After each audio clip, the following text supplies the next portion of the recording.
Congrats అండి. Thank you so much. ఆ చదివించులు పక్కన పెడితే నాగవంశీ గారు కట్నం ఎంత ఇచ్చారండి? నేను కట్నం తీసుకునే అల్లుండి కాదండి, నేను రివర్స్లో కట్నం ఇచ్చే అల్లుండి. అది నాగవంశీ గారికి ఇచ్చారు. లేదు, రామగల్సి గారు మాకు కట్నం రూపంలో ఈ సినిమాకి కావాల్సిందంతా ఇచ్చారు. ఈ సినిమా ఒక మంచి సినిమా లాగా రావడానికి కావాల్సిన సపోర్టు, కావాల్సిన ప్రొడక్షన్ తరఫు నుంచి ఒక మంచి సినిమా రావాలని కథలో నమ్మి ఈ సినిమా ఆయన ఫస్ట్ టైం ఆయన విన్నప్పటి నుంచి మా రైటింగ్ని అప్రిషియేట్ చేసి రేపు ఎడిట్లో కూడా వాళ్ళకి ఏం కావాలన్నా ఇవ్వండి అని చాలా చాలా సపోర్టివ్గా ఈ సినిమా బాగా రావడానికి ఒక మా సినిమా బిహైండ్ ద సీన్స్లో one of the strong pillars ఈ సినిమాకి.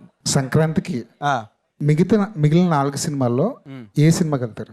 అన్ని సినిమాలు చూస్తానండి నేను. సినిమా ఒక రోజు 6 సినిమాలు చూసిన హిస్టరీ కూడా ఉంది నాకు. సో అలా ఏం లేదు. ఈ సంక్రాంతికి అదే అంటున్నా కదా, యాక్చువల్గా ఆడియన్స్కి చాలా కష్టం, ఎందుకంటే మంచి సినిమాలు చాలా ఉన్నాయి. సో అన్ని సినిమాలు గ్యాప్తో వస్తున్నాయి కాబట్టి, సో నేనైతే ఫస్ట్ ప్రభాస్ గారి సినిమా చూసి అటు నుంచి చిరంజీవి గారి సినిమాకి వెళ్ళి అటు నుంచి నా సినిమాకి వెళ్తాను. అంటే మీ లవ్ స్టోరీస్ అన్నీ కూడా మీ నుంచే స్టార్ట్ అవుతాయి కదా, సో ఈ లవ్ స్టోరీ ఏమన్నా మారిందా? అమ్మాయి సైడ్ నుంచి స్టార్ట్ అవుతుంది కదా, రాజు గారు కదా సినిమాలోనా మీరు అనేది? సినిమాలోనే. ఓకే, ఏంటిలో January 14th. ఇది కూడా చెప్పరా? లేదు, మీరు ట్రైలర్లో మీకు రివీల్ అవుద్ది. చాలా చాలా కీ ప్లాట్ పాయింట్స్ ఉన్నాయి ఈ సినిమాలో.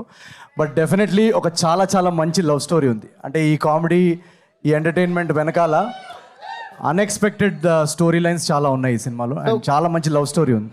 గోదావరి స్లాంగ్ ఏమైనా కష్టం అనిపించిందా? లేదు, అలా కష్టపడితే మనకి ఏది కష్టం. యాక్చువల్గా ఏ స్లాంగ్ మాట్లాడాలన్నా కష్టమే.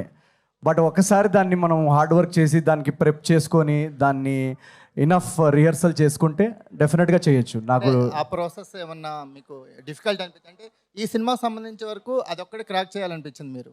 లేదు, అలా ఏది అంటే ఒకటి డిఫికల్ట్ ఒకటి ఈజీ అని నేను అనరు, అన్ని డిఫికల్టే. ఇక్కడ మీ రిసెప్షన్లో ఇంత రచ్చరంబోలా జరుగుతుంది. మీరు ఎప్పుడైనా ఏదైనా రిసెప్షన్కి వెళ్ళి అక్కడ రచ్చరంబోలా ఎవరే ఈడు వచ్చేస్తున్నాడు, ఈడు నవీన్ గడ్ అనే పేరు ఎప్పుడైనా తెచ్చుకున్నారు? నేను అసలు ఏమంటారు, నా స్ట్రగుల్ టైంలో పెళ్ళిళ్ళ దాంట్లో సంగీత్ ఎంసీగా చేసేవాడిని. చాలా వెడ్డింగ్స్లో బాంబేలో నేను సంగీత్ ఎంసీగా నన్ను పిలిచేవాళ్ళు. సో ఆ రోజుల్లో ఇంకా రూమ్ రెంట్కి దానికి ఏదో ఒకటి చేయాలి కదా.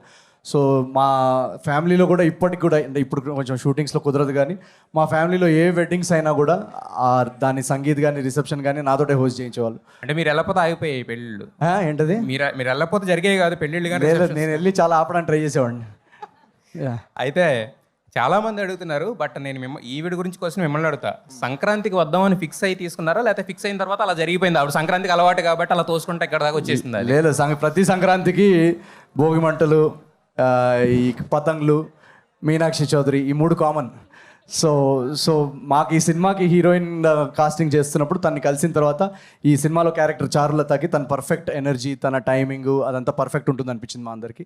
సో అందుకు తీసుకున్నాం. ఆ సంక్రాంతి అప్పటికి మేము ఇంకా సంక్రాంతికి రిలీజ్ చేస్తున్నాం అనే ఐడియా ఏం లేదు మాకు.